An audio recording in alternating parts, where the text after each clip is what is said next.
Rwanda gained independence in 1962. France was one of the countries that immediately launched a strong bilateral ties with Rwanda in various civil and military spheres. Over the years, bilateral treaties between the two countries were being revised and cooperation expanded until 1994 when the genocide against the Tutsi unfolded, and France was still siding with the Rwandan government at that time, according to the evidence presented by various reports. When the RPF Inkotanyi-led forces stopped the genocide and formed a new administration, relations between France and Rwanda became cool at best and often kept to a minimum until the two countries severed their ties on November 24, 2006. Ambassador Joseph Nsengimana, an expert in diplomacy and international politics, explained the implications of breaking diplomatic ties. Ibikorwa byinshi byariho by'ubutwererane Many existing cooperation projects are often interrupted, and on matters of international interest, these countries are no longer in a normal relationship due to the cold in their relations, so that can also have an impact on the international community. Since 2009, however, Rwanda and France have decided to resume relations with former French President Nicolas Sarkozy during a visit to Rwanda in February 2010. The following year, in 2011, Rwandan President Paul Kagame also paid a visit to France. On May 23, 2018, President Paul Kagame paid another visit to France under the leadership of President Emmanuel Macron. During this visit, President Macron indicated that the time has come for both countries to take a new direction. Nous avons décidé avec le président Kagame de travailler ensemble de manière pragmatique. I agree with President Kagame that we can work together on issues that are in the interests of both countries, and that are many. That does not mean that we ignore the problems of the past and the challenges that have arisen in our cooperation. L'avenir de nos jeunes générations qui est à construire ensemble. Later in 2019, French President Emmanuel Macron set up a commission to investigate France's role in the genocide against the Tutsi in Rwanda. The commission released its report on March 26, 2021. At the launch of the commemoration of the genocide against the Tutsi, President Paul Kagame described the report as an important step in the bilateral relations between France and Rwanda. We welcome this report because it marks an important step toward a common understanding of what took place.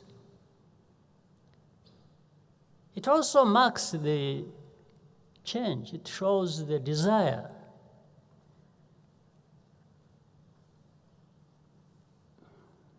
even for leaders in France to move forward with a good understanding of what happened, and we welcome this. It's a good thing. Ambassador Joseph Nsengimana says that good relations between Rwanda and France are in the interest of both countries because no country is perfect in everything. Even a powerful country will always need a less powerful country. On the international stage, there is a point where every country has a voice. So then when the countries have good relations, they collectively work together for a common goal. It is from that point that countries establish cooperation in the financial sector, international diplomacy, and other sectors.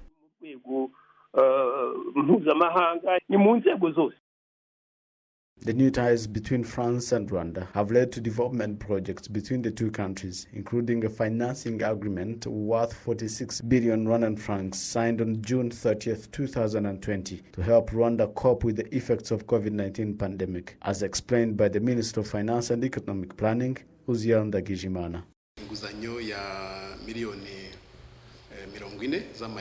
This loan of 40 million euros will be through the state budget and will be used to handle the impact of COVID-19.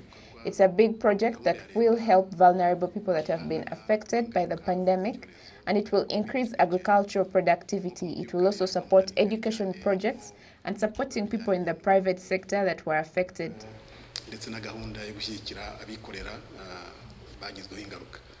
To Akanya Gilex Michel, one of the volunteers sent by the umbrella organization of the Francophonie countries, IOF, to help teach French in Rwanda, told RB that good relations between Rwanda and France will be of great benefit and at all levels.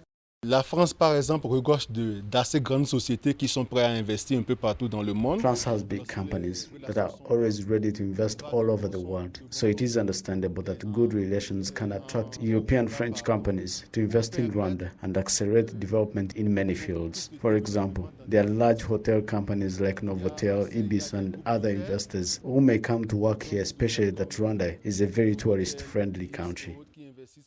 Surtout que le Rwanda est un grand pays touristique. The relations between Rwanda and France were given a new direction based on the common understanding of the historic facts of the two countries. France also became one of the Francophonie countries that supported the candidacy of the Rwandan national Louise Mushikiwabo for the post of the Secretary General of the French-speaking community, IOF, and this has been yet another opportunity for Rwanda to continue establishing itself in the international arena. Reporting for RTV News, Athan Tashobya.